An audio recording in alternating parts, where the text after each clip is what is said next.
Funding for This Is Nashville comes from you, our listeners, and Music City Prep Clinic, Nashville-based provider for PrEP and offering comprehensive sexual health services in an environment designed to be safe, professional, and shame-free.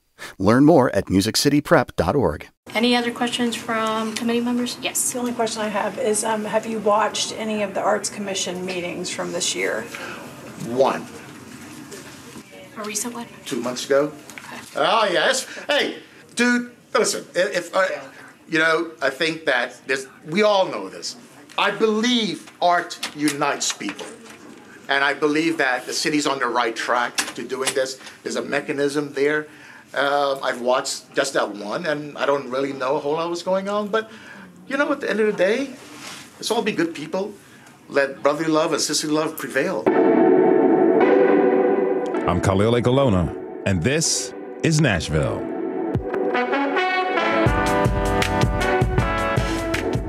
What you just heard was a clip from an April 2nd meeting of Metro Council's Rules, Confirmations, and Public Elections Committee. That confused voice belonged to the one Atmanand Jaykuran, a project manager at the National Museum of African American Music. He was nominated by Mayor Freddie O'Connell to serve in one of the many vacant positions on the commission.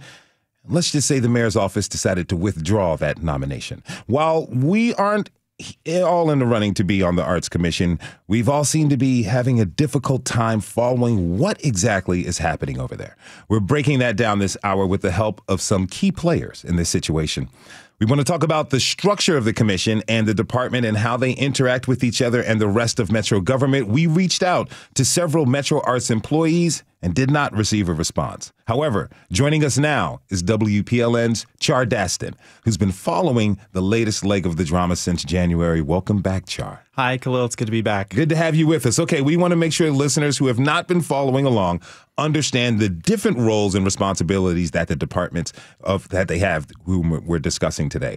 Can you explain the difference between Metro Arts staff and Metro Arts commissioners? Sure. So, this is an important point, and one you might not realize if you don't follow city government departments all day, every day. So the Metro Arts staff, they run the day-to-day operations of Metro Arts. They are employees of the city. So for Metro Arts, that's interacting with stakeholders, with the arts community. It's figuring out where public art projects are going to go.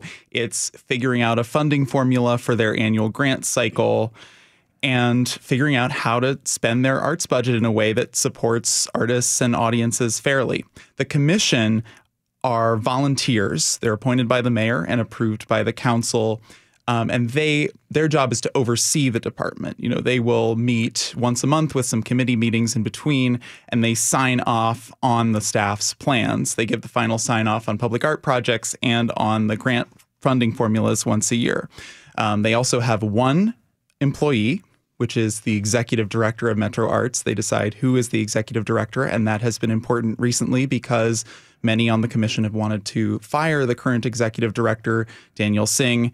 The latest development is that he agreed to resign in a settlement with the city. So that's not actually going to happen. Okay. Now putting aside the current drama, how should these departments interact with each other? Yeah, I mean, as I said, I think the idea is usually that the staff runs the day-to-day and really makes the plans and makes the decisions, and that the commission meets, a few times a month and kind of kicks the tires, makes sure things are working properly, and kind of giving the final sign off. But the day-to-day, usually should be the staff. And, commissioners recently have been a lot more involved with the staff than I think anybody wants to, including them. The director has gone on leave for various reasons, but the commissioners have had to be more involved than I think anybody wants. Tell me this, how is Metro Arts different from other Metro departments like finance or legal? They seem to be a little bit more public-facing. Metro Arts is one of, if not, I think, the only grant-making institution that's a department of the Metro government. So while it is a teeny tiny part of the annual Metro budget, I think like 1/6 of 1%, if you are in the arts community, if you're an artist or if you are part of an arts organization that gets any city funding at all, Metro Arts looms large for you. And I just want to say, like, the reason that we are talking about Metro Arts is because of something that's happening in the arts community, because of things that have happened in Metro Arts. The big crisis, the big debacle that we're talking about is that artists and arts organizations, who were supposed to get paid last year some of them are still waiting months later to receive half of the money that they were promised. They were supposed to get it in October. We're towards the end of May. Some people have finally gotten paid, others have not. And that was caused by kind of a tug of war between city departments. There was a lot of interference from Metro Legal and Metro Finance into the Metro Arts processes. There were disagreements over contract language. In February, Metro Finance decided to withhold $2 million from Metro Arts because of allegations of a deficit. I'm still looking into that. Honestly, I have not found any evidence yet of a deficit. So we need to figure out if those concerns were even warranted. But yes, that is kind of the debacle that's happening and why it's important. Let me ask you this.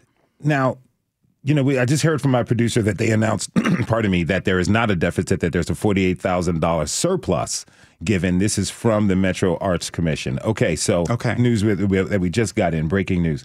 Now, let me ask you this. There seems to be a backlog in payment. People were owed payment in October. Here we are almost in June. People still haven't been paid. How is that going to disrupt the payment cycle for the next fiscal year that's coming up? Yeah, we're already behind. So people have applied. The deadline to apply for grant money was back in January. But those applications have just been sitting there. They're not even being considered. We haven't exactly figured out how they're going to consider them and how they're going to make a grant funding formula this year. So the delays in paying people from last year, that's having a knock-on effect into this year. And that's really important because, the later in the fiscal year these organizations and artists get their grants, the less time they have to spend them before the end of the fiscal year. Wow. Now, I also want to bring in District 32 Councilwoman Joy Stiles. Councilwoman Stiles, welcome to This is Nashville. It's nice to be back, sir. Really, really great to have you. Thank you very much. Good to have you. Okay, so you've been very, very vocal about your stance on the Metro Arts happenings. Before we dive into that, can you tell us how you, in your official role as a council member, typically would interact with any Metro department? How about I speak to how we interacted with the last Metro Arts fire to give you a comparison? Okay. So let's go back to 2021. And we have issues with past employees, 2 of them, coming back after they're gone from Metro Arts to file complaints on the then director of Metro Arts. So when they came back, I got a call from the director at the time saying this is kind of a layover from before I got into the office, and we're cleaning things up now and everything's going to be okay. And then a current employee filed a complaint on that executive director. So now you have 3 people complaining about the same person. But at that time, my name got pulled into that as well. And so for me, it was like, okay, we have 3 employees in some iteration that are complaining. We have an executive director. We probably need to get a new executive director, right? Because that's going to start to heal the department. And at that point, I had, council was kind of paying attention, but on the sidelines. Except for me. And I, kind of was like, maybe this is a good point for us to start fresh because Metro Arts is supposed to be fun and fabulous. And so we weren't really involved, nor was Metro Legal, nor was Metro Finance. That is the massive difference between then and now. The executive director left. The now former Daniel Singh was hired in the midst of that to try and put this department back together. But it was a dumpster fire burning already, right? He didn't come into something fresh. He jumped into a dumpster that was already rolling down a hill and blazing. But the difference is we get to kind of look to the commission to see how the commission is looking at an HR issue because they are the ones, right? They are doing the hiring. Metro Arts Commission is one of the few commissions that has the power to hire and release staff. So in the previous iteration, that commission, the executive director went on FMLA for a couple months, and the day she came back, she quit. Okay, so now they start fresh, end up hiring former director saying, we didn't really say much about it as a council. That bothered me a little bit because this is our one department that has a racial equity statement. And so this department having racial issues is a massive problem. It's a bad problem anywhere. But when your department has an anti-racism statement, then it's a little bit more difficult. So that's how we get here. The mess that we're in now is the overreach of finance and legal, legal led by Wally Dietz, finance led by Kevin Crumbo. The lie, which was admitted to at the hearing on Thursday, to say, oh, oops, that was a misinterpretation. No deficit, right? And you send a happy, smiley person to tell you something like that after months. This saga started last July. People have been waiting for payment. In October, there was a legal snafu about contracts and new contracts having to be done because we were releasing funds halfway through the year versus them being fully ready in July, which typically happens. So that affected the release of payments in the fall. Mm-hmm. New contracts had to be done. But in the midst of that, you have a director being told by the director of legal, don't talk to anybody. Don't talk to press. Don't talk to artists. And so he's in a quagmire because he wants artists to be paid, right? That was the whole reason of giving out grants. But then you're being told not to do it. And so those were my conversations with the director at the time, and I was confused. And so I reached out to legal to find out, well, why is he being told that he can't talk to people? So I held a specially called meeting in December. And I had the director. I also had the director of Metro Human Relations Commission to be there because of the debacle. And just to speak really more to that issue is the vote in July was the first time ever that the distribution of funds for the Thrive grants, that is the Metro Arts program, was done using a lens of equity, right? We have an equity statement, but we have been doing same old, same old. The majority of the funding going to larger institutions, not really going to smaller groups at all. And that upset the apple cart. That's why we sit where we sit right now. You know, I understand that One Place Metro Arts is a bit differently than, there's not a seat for a council member on the commission. Is that something you'd like to see changed? Oh, that legislation is already filed and is in the hopper. And so we're on second reading on Tuesday. I filed that. You filed that. Okay, so you filed that legislation. Talk to me about that bill. What would the process look like? So we have a few boards and commissions that have a council member serving on them. For example, we have in what used to be last term, our Health and Human Services Committee, we had 2 council members that served on the Metro Action Commission board. So you served 2-year terms. And it's great to have a council member because when conversations come up, you've got insight, right, to what is the city thinking about X or Y. You can ask that council member. If they don't know the answer, they can go back. They can come back to the meeting and say, here's the answer and how we can proceed. With a department that is in the quagmire that Metro Arts is in, part of what happened here is there was legislation passed many years ago that by resolution, the grant process was supposed to come to be approved by council, and then they distribute the funds. Somewhere along the line, we stopped receiving that legislation. I know it never came to us last term.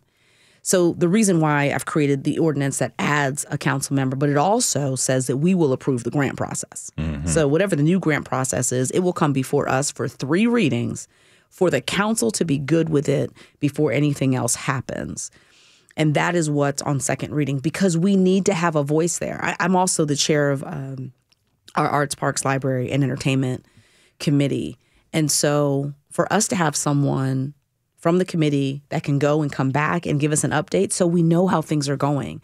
Part of the debacle of Metro Arts this year was that no one on council had a clue of what was happening. I was reaching out. I was talking to the director so I could know what was happening because I was like, we're here again? How can we be here again? But in general, council is not directly involved in departments. not directly involved with commissions other than we're voting and we're appointing. We are trying to make sure that we're appointing the right people. Truthfully, we have put a lot of good people on the commission this year. A couple are bad decisions, truthfully. But we'll probably work that out.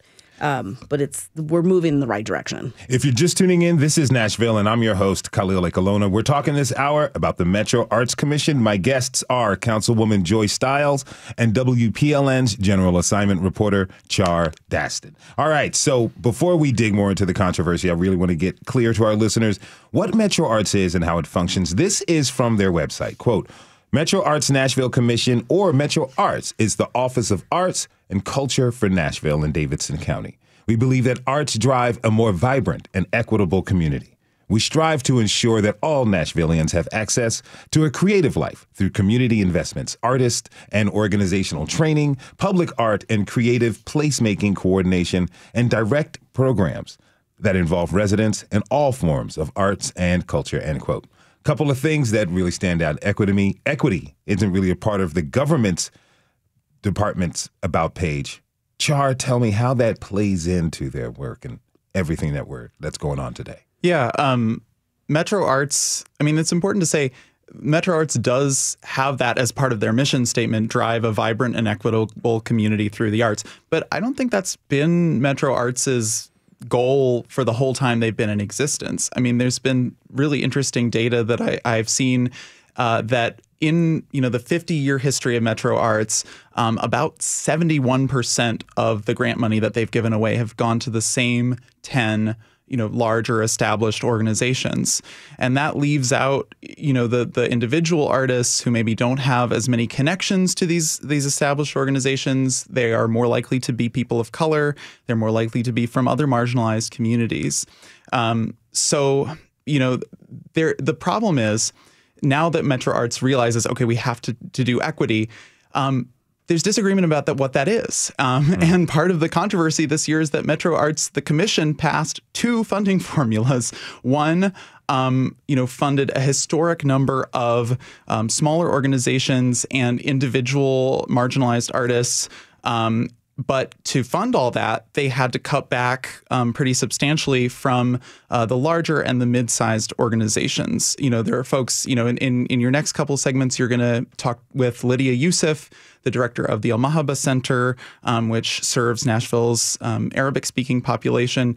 She's made some very important arguments about how in her community there are artists who've never been funded because they're musicians, they're papyrus artists, and they're doing amazing artwork, but they can't. They don't have access to this money because they're not thought of as artists. They have day jobs, and they don't, and then they're just not as connected. So we have to think about those people. There are other folks from arts organizations that say yes, and what we need as arts organizations is predictability.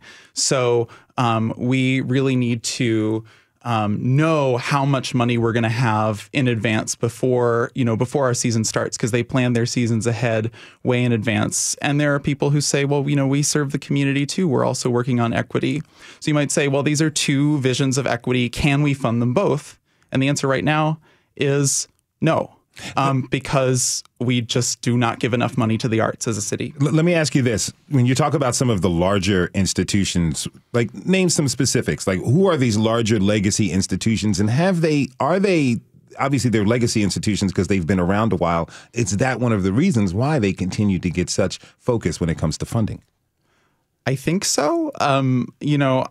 They are kind of used to receiving the same amount every year. These are organizations like the Nashville Symphony, like the First Art Museum. Some of them are newer, like the National Museum of African American Art, but some of them are very old and established.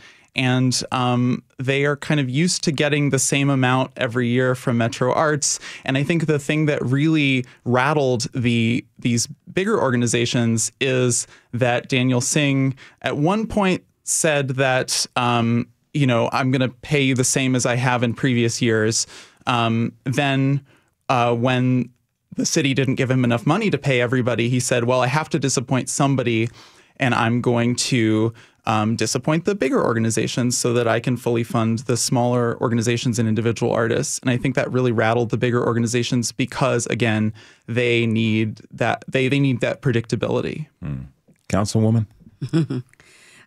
One correction, this is National Museum of African American Music. Thank you. Sorry, that's not in Nashville, what I said. No worries. I think the assessment that he gave is pretty much correct. I would say that when you're looking at the distribution of grants, the goal should be how many people are applying, how much money do we think we're going to have, and then to allocate those funds. When you have a group that says this is what we get, period, and a group that's saying we hope we get, that's a problem. And so that's one of the things that I feel encouraged about with the new commission is that they're hearing all of this, and I feel that many are understanding that that's a paradigm that needs to shift. And I think we have an opportunity right now to make a change for the better for Metro Arts for the city. When Director Singh was in place, he did not only the distribution in July of an equitable vote. Yes, he gave away too much. He gave away more than he had. But the goal to give to more people that didn't have access, that was a good thing. Creating 2 different applications for those that make over $500,000 and those that make under $500,000. That's what increased the applications to begin with. So that's increased access, which is great. And I look forward to that continuing and moving on into the future. I think part of the frustration being, watching everything play out, having been to Metro Arts meetings, having heard from artists, having heard from organizations, because I did have another specially called meeting where I had organizations come. Because if you're providing programming for the constituents, you're winning. I'm happy that you're providing programming, and I want you to get funds. I don't care if you're big or you're tiny. Let's find a way to give you funds. But that's where the commission comes in to say, everybody can't get, so everybody applies, and let's figure out who of our large organizations continues to get funding. I am not in support of any organization that has been getting it every single year, them maintaining this idea that I'm going to get my funds, or that the city is putting special emphasis on certain organizations. And the reality is, our current finance director stepped away from being board chair of the Nashville Symphony in order to come back and serve as finance director. He helped the Nashville Symphony get out of bankruptcy back in 2013. That's a personal conflict. But he will tell you he doesn't have one. He has said that on the record. That's just not possible. And so this is where the upsetting of the apple cart then turns into a lens of equity, which is supposed to happen. It's good if we do equity as long as we get what we continue to get. Well, that's but something. If you touch it. That's something we're going to talk about after the break. Councilwoman Stiles is going to stick with us through the break. We're going to say goodbye to Chardaston, WPLN's General Assignment Reporter. Char, thanks for being here. You're about to be very, very busy, my friend. The reporting at Metro Arts continues. Yes, it does. All right, when we come back, we'll discuss the tenure of the director of the Metro Arts Commission and look into its struggles to live up to its self-proclaimed mission to ensure equity. Always join the conversation by tweeting us at This Is Nashville. We'll be right back.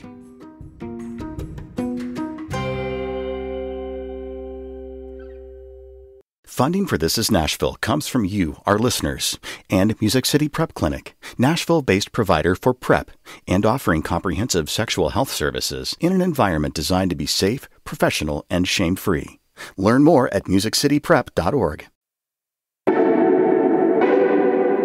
I'm Khalil A. Colonna, and this is Nashville. We're discussing the Metro Arts Commission and the many controversies that have come from the much maligned entity. Now, there's a lot more to the issue than we have time for 60 minutes. And 60 minutes is only but so long, but we're going to get to as much as we possibly can. All right, now there's a lot of elephants in the room right now. One of these is the status of Director Daniel Singh's employment. On Friday, there was a special called meeting to discuss that very topic. It was announced then that Director Singh had agreed to resign, to drop his complaint with the Tennessee Human Rights Commission. In return, he would receive a $200,000 settlement. He will also not sue the city of Nashville. The settlement has still yet to be approved by Metro Council. Now, the attorney for Daniel Singh, Jamie Holland, planned to appear on today's show, but was unable to due to last week's update about Dr. Singh's employment status at Metro Arts. He shared the following with our team, quote, considering a settlement was successfully negotiated on behalf of my client and approved unanimously by the Arts Commission, I'd like us to continue this conversation at some point in the near future. Metro Council's consideration and approval of the settlement is still pending and very, very important. All right. Now, Councilwoman Stiles is still with us. Thank you again for being here. Thank you for having me. What was your reaction when you heard about the news of Director Singh? Extremely disappointed. Because as I've watched since last summer when the complaints first started coming in, the emails coming to council members about what's happening, this first vote in July took place and it was equitable. And then suddenly legal reached out, told the commissioners, you might put us in a position of being sued. So I think you guys should do this vote all over again. Based on the ruling from the Supreme Court, based on race and education, there was absolutely no information that applied to arts organizations at all. But our Director Dietz, had a conversation with one of the commissioners. I'm trying to keep all of these things going together. It's a lot of names. It's a lot of foolery that's been happening for the last few months. And Friday was the culmination of it in offering a man whose name has been slandered for months the insinuation of malfeasance in terms of finances within Metro Arts has been consistent. It has been presented to us. It's been presented to the public from Director Crumbo constantly. That Daniel Singh misappropriated funds. He didn't know what he was doing. And then on Friday, or rather last Thursday, sending in people from legal and finance to say, oh, that was a mistake. There's actually a surplus. That's months that you've dragged a man's name through the mud. You've also weaponized policy. You've weaponized staff. My name's been slandered. The executive director for MHRC's name has been slandered. That's the name of the game. Let's smoke and mirrors and distract. And I understand how caustic that can be. I mean, I'm thinking about it. From what I understand, the deficit was thought to be in the millions. Correct. So to go from $1 million in the red to about 50 grand in the black is quite a leap and jump. But tell me this, Councilwoman, how will all this go through the council? Do you feel like, how do council members feel about this? What have they told you about this as you sit in these meetings? So kind of to my point earlier, is as council members, there's so many things going on, right? And so when you hear that there's a problem in a department, you might be getting emails from staff. You might be hearing from people that have attended public meetings and have some questions. Really until a council member or several council members really start asking questions directly within that issue, sometimes fires burn and we don't have resolution. With this particular one, I have really been in the thick of it, and I've been talking to colleagues when we're on the floor to say, this is what's happening. This is problematic. We have overreach from legal and finance. The commission is confused. Legal is, putting the fear of God in them about who they can talk to and what they can talk about. And so when you have just one source of information going to a group, the larger body can sometimes be confused. And I've actually had colleagues say, what's going on with Metro Arts? It seems like it's a real mess. And so holding specially called meetings, if your colleagues can't come, then they're left to try and go back and watch a meeting or get updates. Many people are relieved that there is what feels like a conclusion. It's not really a conclusion. It's kind of the end of a chapter. This book is still ongoing. There's much more to be read. I think Director Singh walking away and us giving him this settlement, people are going to be supportive. I will say if you have a chance to watch Thursday's hearing, you will see the confusion for those that were there and the questions that were asked. So there will be thoughts that will be shared as we do the vote, but I fully believe that we will vote to pass it. All right. Now I want to turn to someone who's been a little critical of Director Singh. We have Heather Lefkowitz, who is on the Arts Commission. Commissioner Lefkowitz, welcome to This is Nashville. Thanks for being here. Thank you so much for having me. Really appreciate it. Now, you are an artist yourself, right? I am not a working full-time artist, but I am a theater artist, and I have been involved in kind of small to mid-sized theater arts organizations. Okay, Yes. so tell me, how does that perspective really impact you and your work as a commissioner? Well, I think when I reflected, when I did my application to be a commissioner, I talked about different levels of experience. So thinking about a historical perspective of living here for a while, as Councilwoman Stiles has talked about, these are not new issues, and so very much knew about the previous kind of staffing issues and the things that were happening in Metro Arts over the years, and I'd experienced that as a board chair of a small or mid-sized organization. And as an artist. So it's kind of the thing where you know what you're walking into is really difficult and highly charged and very, very, very painful. And that, I think, has been what I've seen since I've been here. There's quite a few vacancies on the commission. I think there's 4 now, yes. How's that impacting operations? You know, it's funny. I don't really know because I've not operated with a full commission, right? So the commission that we have now is, as Councilwoman Stiles said, it's largely new. We had a lot of turnover at the end of the year. So you had, around 6 people coming in, trying to get their head around all of these really complex issues. Most of us were not there last summer in those rooms where those decisions were being made. My sense is that we're all just trying to act in good faith to get our head around what's going on. And for myself, I've wanted to have as many conversations as I could with as many different kinds of people with different kinds of perspectives.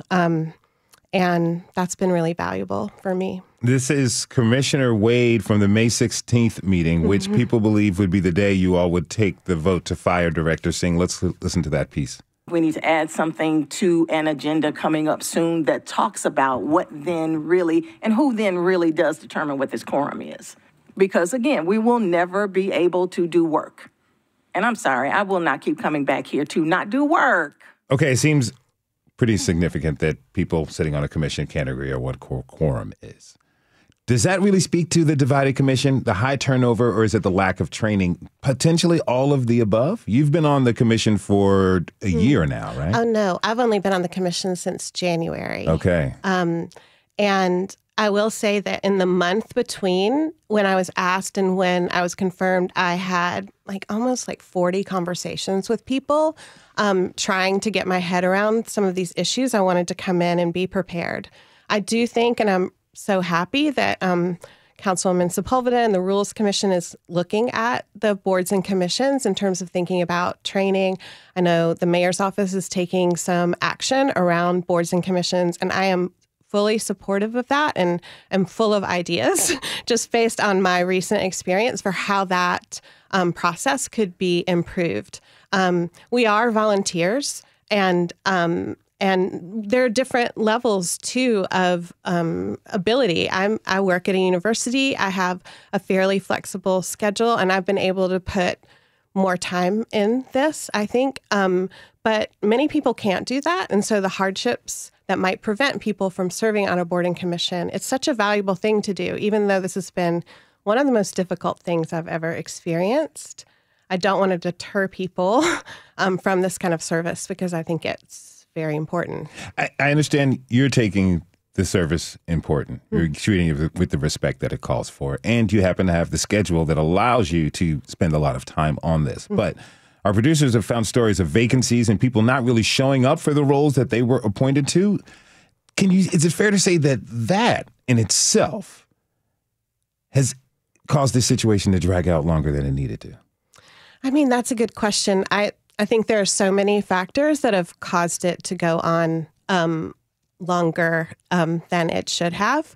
And it's been very difficult and painful to watch. I think some of these meetings, we think we have our head around kind of what's happening, and then information is always shifting and changing.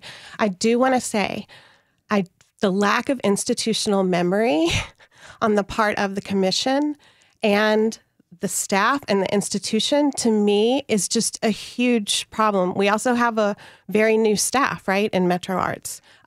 We have a new commission. So it's funny because this morning I actually listened, I was telling Councilwoman Stiles, to an episode of This is Nashville from December 22. Mm-hmm. And we had a different chair Powell, and she was talking about how the kind of challenges that they were facing after that round of kind of troubled personnel and just really difficult situations. And some of the things she was saying are still continuing, today. And so I don't want to say that any of the challenges that we're facing are about one person, right? And about that. That is not what is happening. But we are, by not getting to the core of the issues, not providing support to make these kind of systems sustainable, and not looking at these kind of codes and our rules and our guidelines that commissioners are going to use to make these funding decisions, that is what will make sustainable change. It should never be personality driven, and it should never be just about whoever's in charge, right? I want to look at something that tells me, right, and gives me quantifiable guidelines about how these organizations should be funded and what equity is, and that's why I'm sticking around. All right. I want to introduce my next guest. Lydia Youssef is the director of the El Mahaba Center and Arts Equity Nashville. Lydia, thanks for being with us. Thank you for having me. Okay, before we get, can you give us briefly explain your relationship with Arts Equity Nashville? Yes, so I am just one of the coalition members on Arts Equity Nashville. There's several of us who work on bringing arts equity through various means. So a lot of us are the Title VI complainants that we're working on right now, and a lot of us work on the social media. All right, you've been involved with the situation with Metro Arts for a while. How has it impacted you and your organization? Very long history, as brief as you or can. lack of a history with Metro Arts. It's been a very bumpy road between El Mahaba serves the Arabic-speaking communities, and I did not know that there was funding for artists or art projects in Nashville until 2019. When the mayor's office, for their inauguration, for Cooper's inauguration at the time, Metro Arts gave them a list of all white artists to perform at the inauguration. And so I had a friend at the time at the mayor's office who contacted me and said, how could that be in the year of our Lord 2019? And I said, I got no answers for you why that would be. And so that kind of kickstarted my relationship in seeing what Metro Arts is, why general operating funds were only going to organizations that identified as arts organizations and not as art projects, and how discriminatory that is. So I had a conversation with staff at the time about, El Mahaba had a diaper bank, we have an ACT and tutoring course, and they said, well, that's not an arts org. And I said, well, that's what our community needs. So are artists people who don't need diaper banks? Are artists people who don't need ACT and tutoring? Are artists people who need language services? Or are they just the 9-to-5 artists, the museums and the concert halls? How are we defining that? And then I was pushed into the conversation about Thrive and applying for Thrive, and I didn't for multiple years because of how condescending the application was and the process was, and I felt that it was disrespectful to my community to put in multiple hours on an application and then to only receive crumbs. So whether that was $4,000 or $9,500, if you're talking about arts projects, this is not a lot of money in terms of paying for supplies and paying for labor, and then you're not going to pay the grant writer in this case. And then you're writing budgets and you're writing reports for something that maybe something to the Arts Commission may seem like a very small project. So what gave me hope, and actually I was done with Metro Arts in the end of 2022 when I read the Thrive applications, and I saw how people were defining equity conveniently so that they can get funds. And I said, I'm done. Like, I can't see my community members being denied funding because they don't speak English and can't write a grant application. I can't see community members being told that, you need to take a grant writing class in order to get your tax money. And I was told by Metro Arts staff at the time, give it one more chance. We have a new director and he wants to engage the community. And he's really genuine about it. So I participated in the grants editing panel at the time. And I genuinely was like, this is, Daniel Singh is a crazy man because he's listening to artists and he feels like he can implement it. And I, at the time, was like, there's no way to do this through Metro. Metro is a very racist system and is very discriminatory. They're not going to say it out loud, right? They're not going to say, we hate X community, but they're going to do it through the procedures, through the code, through the bylaws that they have, right? So for me, at that time, I was like, he's not going to get this through. And he did. I do want to ask you that. I mean, Councilwoman Stiles, how do you feel about, Lydia's claiming that the city Metro government acts in a racist manner, particularly with this situation? So what I will say is, one, thank you to both of you for the work. I love Heather. Her commitment and passion is fantastic. And Lydia as well. They have similar goals. They want artists to get paid, right? That's what all three of us sitting here want artists to get paid. But to Lydia's point, the reality is, as I said, we sit here in this seat right now because the smoke and mirror was, let's focus on the executive director. That's not the city's purview. That is the commission's purview. That's Heather and her colleagues. They deal with internal issues. They work with Metro HR to address issues. Metro Legal and Metro Finance coming in, taking over finances when there's actually no audit. There's no proof that there was need for that. That is when you have personal pet projects, Director Crumbrough, and you're upset that your money was taken away. And then we vilify one person and we make him the poster child so that we distract from, we don't want the apple cart upset anymore. So we will focus our energy. We will focus all of our resources on that. It's a long way of saying we have people in place that are gatekeepers that don't need to be in their seats anymore because they have shown that they cannot address the needs of many and not make things personal. I think what we saw in this situation were two conservative individuals that didn't enjoy an equity-based plan. And so conversations I had were very virulent towards the director offline that I thought were unprofessional when we're talking about an executive director of a department. And when you look at how this situation has played out for him, he was not offered a chance for training. The previous director, who was found to have created a toxic work environment, was offered training, multiple opportunities to course correct. This individual was not. The goal has always been get rid of him, get rid of him. We don't like what he's done. But if we vilify him, that'll make it easier for us to convince people to get on board. So I think many of the things that Ms. Youssef has said are true in this particular case. It has played out the way that it has, and it's unfortunate. However, again, I want to say I have so much excitement about the future for Metro Arts.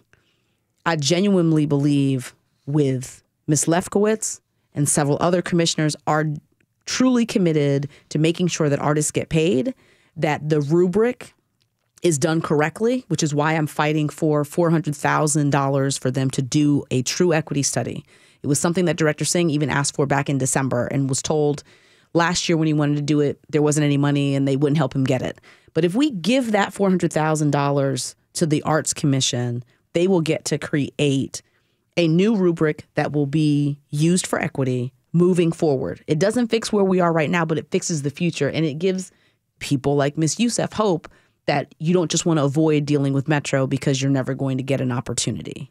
If you're just tuning in, this is Nashville, and I'm your host, Khalil Ekolona. We're talking this hour about the Metro Arts Commission and the dysfunction that surrounds the body. We're going to come back with we're going to keep this panel going on because this is a very, very important conversation that we need to have. After the break, we'll continue this conversation. Always join us by tweeting us at This Is Nashville. We'll be right back.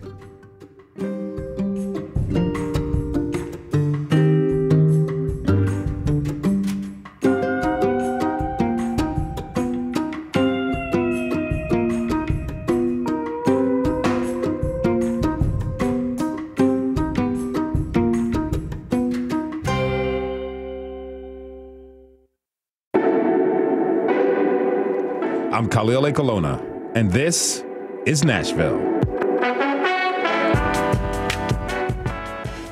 All right, so today we've been talking about the Metro Arts Commission and the many controversies that have surrounded the body. It is quite the discussion we're having. We're going to have to do part two. So much has been discussed that we were not able to fit in our last guest for the show. We're going to keep the panel as we've had them so far. Joining me now are Councilwoman Joyce Stiles. We've got Metro Arts Commissioner Heather Lefkowitz and Lydia Youssef, the director of the El Mahaba Center. Okay, so briefly, I'd love for you all to answer this, Lydia, starting with you.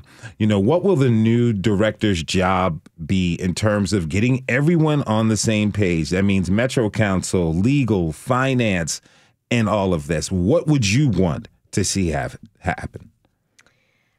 I think a recognition of that this wasn't a one-off instance in August of 2023 and the defunding. So I would like to see truth being told about the history of Metro Arts, how it was formed, and the funding that has been going out and the lack of funding into the communities being recognized. I think there's a tendency when something really tragic has happened for people to feel we've got to distract, we've got to, keep the kids happy on the boat.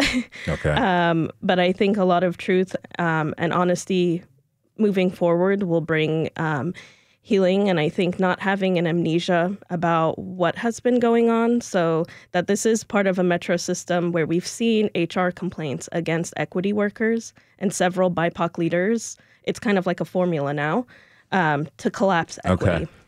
Okay. Let me actually. I was going to go to you, Councilwoman. I'll say for you for last, Commissioner Lefkowitz. What do you want to see from this next person?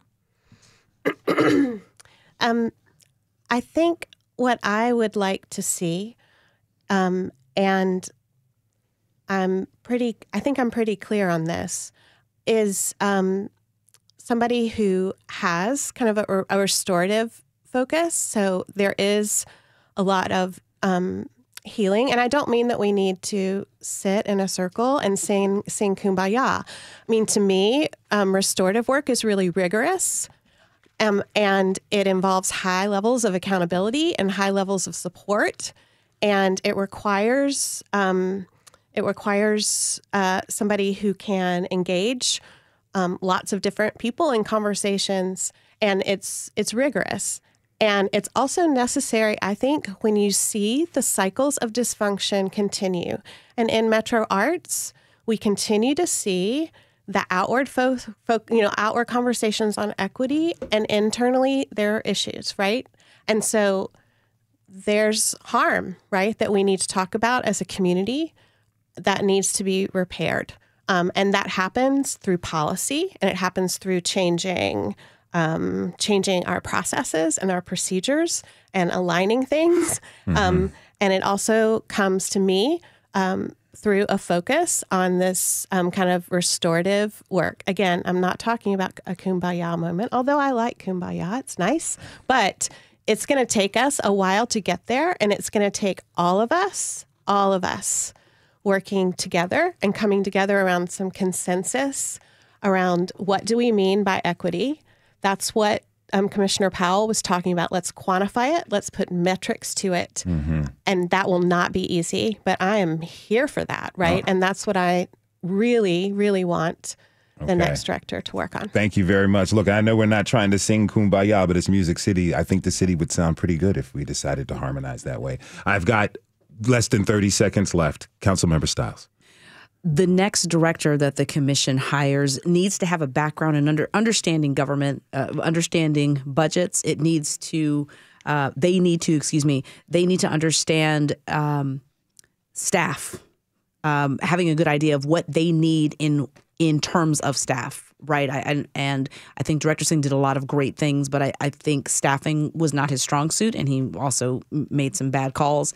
The new director who comes in gets to come in with a clean slate and say, I'm here in Nashville, and I'm going to rebuild this department, work with the commission, and hopefully work with the council and the mayor's office, because the mayor's been absent in this whole conversation. I want to thank you all for being here. Question I have is, anyone who applies for this job and is considered is going to look at the past history of what it means to be the executive director of the Metro Arts Council. And my question is, do they want to take the job? I want to thank my guests for being here. Councilmember Joyce Stiles, Metro Arts Commissioner Heather Lefkowitz, and Lydia Youssef, who is the director of the El Mahaba Center. Thanks to you all for being here. And thanks to for you for tuning in to this hour. This is Nashville is a production of Nashville Public Radio. Today's episode was produced masterfully by Elizabeth Burton and Char Daston. It was directed by Tasha A.F. Lemley. Our technical director and board operator is Liv Lombardi. The masterminds behind our theme music are LaRange and Namir Blade. Special thanks to Jamie Holland, Nicole Williams, and Tanya Turner. You can listen back at thisisnashville.org or wherever you get good podcasts. Conversation doesn't end here. Tweet us at This Is Nashville. Find us on Instagram. Tell us what you want from our show by filling out our quick survey online. This is the last show where our producer Magnolia McKay gets to sit in with us. We are all going to miss her terribly, terribly, but good luck and good fortune on your next venture. This is Nashville. I'm Khalil Ekalona. We'll see you tomorrow, everybody. And I really mean this, given today's episode. Be good to each other, y'all.